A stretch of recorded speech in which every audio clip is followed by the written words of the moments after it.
43 on your Saturday morning and dealing with a few rain showers across the area. Meteorologist Tavian Whitehurst is tracking it all. Yeah, not the prettiest start into the day, especially if we watch those showers and storms now make it into the valley.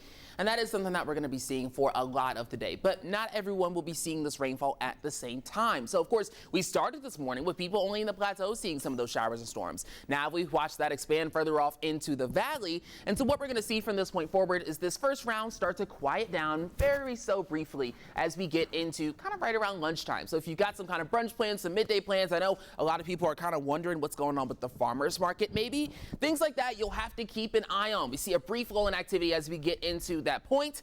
And then we'll watch some of those showers and storms redevelop as we hit the height of the afternoon. So we're watching this full breadth of showers and storms make their way from parts of Georgia, a little bit of Alabama, all the way up into Pennsylvania. What we're going to see from this point forward are some of the lighter showers start to fade away. We watch that re-intensification primarily over into the eastern half of our region. So think from the valley, getting into the foothills, getting into the mountains in upper East Tennessee as a whole. That continues to push its way on up, and then we get some clarity as we hit the nighttime hours. So much calmer conditions as we get through much of your Sunday. You see the rest of that cold front and then some of that rainfall trying to come in as we look a bit further over into the west. That's going to be a short wave that's impacting parts of Arkansas, parts of Missouri, and eventually western Tennessee as we get into your Sunday evening. We don't get impacts from this next system, this next shortwave, until we then get into your Monday. Since this is moving off towards the northeast, some of the rainfall that develops further off into the south is going to be what comes to us here in East Tennessee by that point.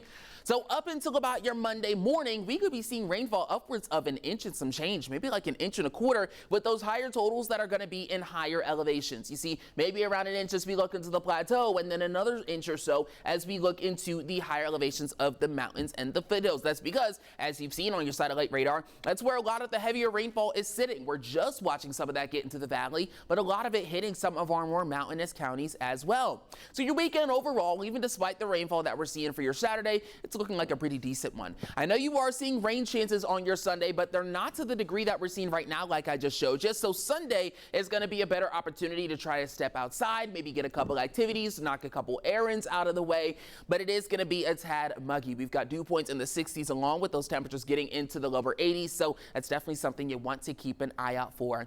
Now with this 7-day forecast, I'll be honest, it's not my favorite and it probably won't be yours either. We are seeing some multiple rain chances on most days of the week. Even though temperatures stay above average for a while, we cool down towards the end of it with a cold front too. That's enough for your forecast right now though. Josh, I'll send it to you in that adorable pet of the week.